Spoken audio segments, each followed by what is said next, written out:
कश्मीर, धारा 370, डॉक्टर अंबेडकर और आज की समस्याएं।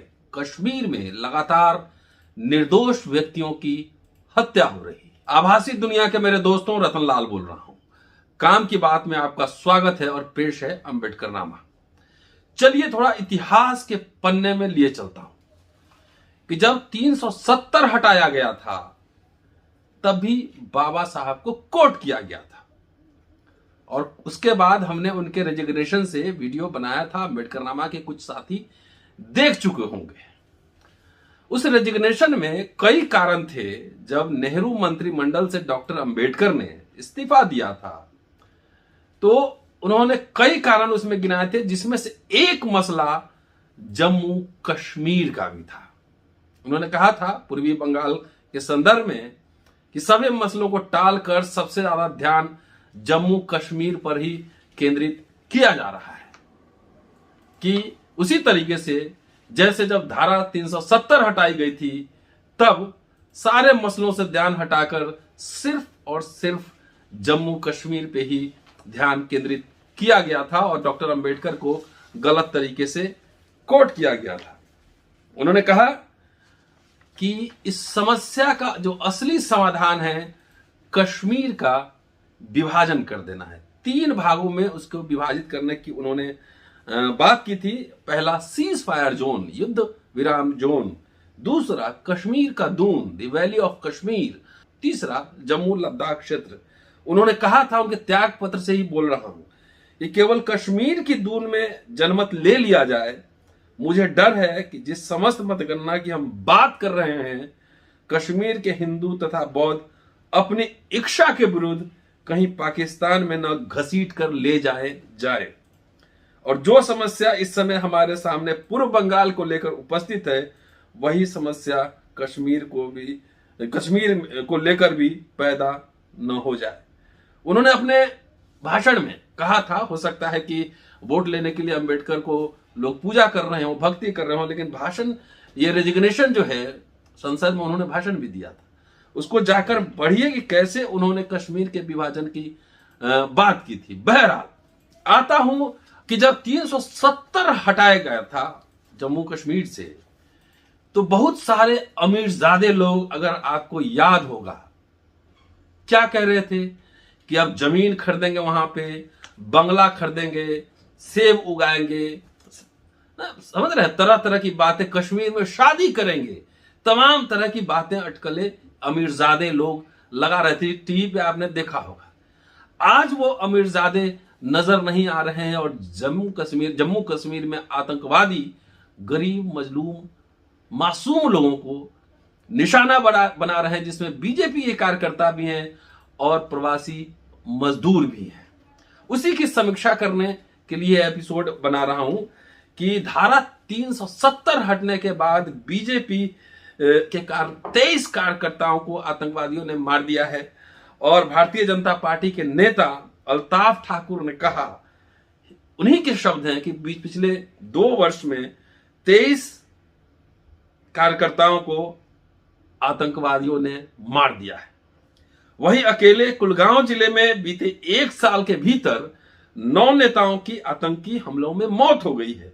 इसमें से कुछ पार्टी के बड़े नेता भी हैं जिनका व्यापक जनाधार था। यह आज तक ने छापा था, अक्टूबर 18 का आज ही का है।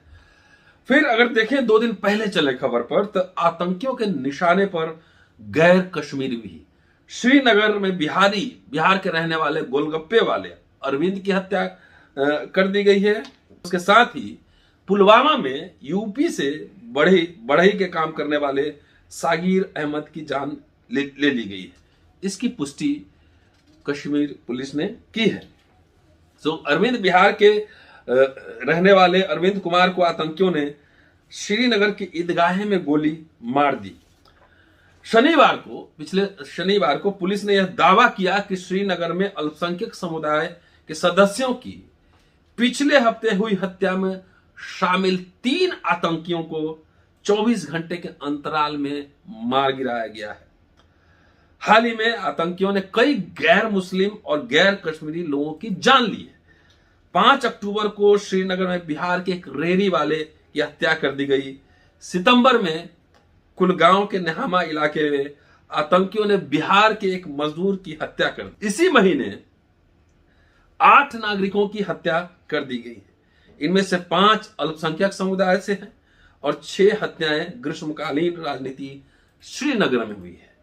पिछले हफ्ता श्रीनगर के एक सरकारी स्कूल के अंदर एक स्कूल की हेडमास्टर, प्रधानाध्यापक और एक शिक्षक की भी गोली मारकर हत्या कर दी गई थी। मशहूर कश्मीरी पंडित और श्रीनगर के सबसे प्रसिद्ध फार्मेसी के मालिक माखनलाल बिंदु की भी गोली मारकर हत्या कर दी गई। एक चाट विक्रेता बिहार के वीरेंद्र पासवान और एक अन्य नागरिक मोहम्मद शफी लोन की भी आतंकियों ने जान ले ली। आधिकारिक आंकड़ों के अनुसार 2021 में अब तक 30 नागरिकों को आतंकवादियों ने मार गिराया है। हिंदुस्तान लाइव की अगर माने तो उनके हवाले से ये बात सुना रहा हूं कि पाकिस्तान की कुख्यात खुफिया एजेंसी आईएसआई ने हाल ही में पाकिस्तान अधिकृत कश्मीर पीओके में कई आतंकी संगठनों से मुलाकात की है, उनके नेताओं से मुलाकात की है और उन्हें जम्मू कश्मीर में हमला करने को कहा है, जिसमें कश्मीरी पंडितों और गैर मुस्लिमों को निशाना बनाने के लिए कहा गया है। इसके मुताबिक एजेंसियों को अलर्ट कर दिया गया है और इस खबर के मुताबिक आईएसआई ने आतंकियों को टारगेट किलिंग बढ़ाने को कहा गया है। निहत्थे निर्दोष लोगों की हत्या कर आईएसआई या आतंकी क्या साबित करना चाहते हैं, इससे क्या हासिल होने वाला है? इससे आपको कुछ मिलने वाला नहीं है। अगर राजनीतिक मसले हैं तो राजनीतिक मसले राजनीतिक तौर पर ही हल किए जाते हैं। इस तरीके से निर्दोष की हत्या करके आप कोई सफलता नहीं प्राप्त कर पाएंगे। राजनीति में हर समय लोकशाही में बातचीत के दरवाजे खुले रहने चाहिए। अब चलिए आगे चलते हैं। बिहार से 4 लोगों की हत्या हुई।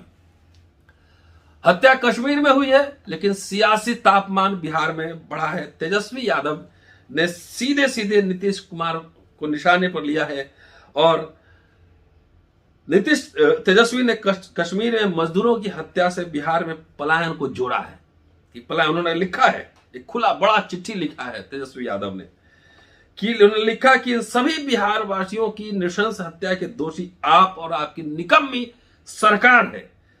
अगर आपकी सरकार ने पिछले 16 साल से किए जा रहे सुशासन के दावे के अनुरूप सचमुच रोजगार सृजन पर गंभीरता से कुछ विचार किया होता, कुछ भी किया होता, तो इनकी भांति करोड़ों बिहार वासियों को हर वर्ष पलायन के लिए विवश नहीं होना पड़ता। आप ही की सरकार की नाकामी के कारण ये सभी आतंकवाद की भेंट चढ़ चुके युवक अपने घर से दूर एक आतंकवाद प्रभावित दूसरे राज्य में रोजगार की तलाश में गए हैं, पलायन करने को विवश हुए। हमने देखा था चुनाव में 15 के नीतीश कुमार है, बिहार में बाहर है और नीतीश कुमार है, तो 16 साल में सुशासन था और वहां के जो सम्रांत और बड़े एलीट लोग थे, बड़ी चर्चा कर रहे थे नीतीश कुमार है, तो वहां से पलायन कम हुआ है 16 साल में कि बढ़ा है, इसकी समीक्षा भी होनी बाकी है। तेजस्वी ने आगे लिखा है कि आपकी सरकार ने तो खूब दावा किया था कि धारा 370 हटने से आतंकवाद का घाटी से अंत हो जाएगा। खूब उछल कूद कर आपकी पार्टी ने बिना सोचे समझे लिए गए इस कदम को देश के लिए ऐतिहासिक बताकर समर्थन किया था। इन राक्षसी हत्याओं के लिए परिस्थिति उत्पन्न करने और श्रमिकों को रोजी रोटी के लिए घर से दूर बचने के लिए आपकी सरकार को पीड़ित परिवारों को 1 करोड़ रुपया देना चाहिए और साथ ही हाथ जोड़कर माफी मांगनी चाहिए। 1 करोड़ रुपया और सरकारी नौकरी दिया जाना चाहिए और माफी मांगनी चाहिए और इसी से अपने पापों को धोने का आपको प्रयास करना चाहिए। चिट्ठी का लब्बो लुआब है। नीतीश कुमार पर तेजस्वी का हमला यहीं खत्म नहीं हुआ, ट्विटर पे भी उन्होंने हमला बोला है और ये जो है आज ही का है। सुबह 11 बजे ट्विटर पे उन्होंने लिखा है कि सर्पदंश और ठनके से मौत पर बिहार सरकार 4 लाख रुपए का मुआवजा देती है। कि सांप अगर काट ले या जब बिजली कड़के उससे मौत हो जाए तो 4 लाख रुपया सरकार देती है। लेकिन सरकार की नाकामी के कारण पलायन कर रोजी रोटी के लिए बाहर गए बिहारी श्रमवीरों को आतंकियों द्वारा मारे जाने पर 2 लाख रुपए देती है। गजब। अन्याय के साथ विनाश ही नीतीश भाजपा सरकार का मूल मंत्र है। तो ये बिहार का सियासी पारा गर्म है। बिहार ऐसा राज्य है कि जहां चुनाव हो न हो सियासी पारा गर्म रहता है। सवाल अब वो है कि जो अमीरजादे कश्मीर में शादी कर रहे थे, जो वहां पे सेब बढ़िया वाला सेब उगा रहे थे, बंगला और जमीन खरीद रहे थे, आज टीवी पे दिख रहे हैं। किसी भी हत्या, किसी भी इस तरह की नृशंस हत्या की अम्बेडकरनामा निंदा करता है।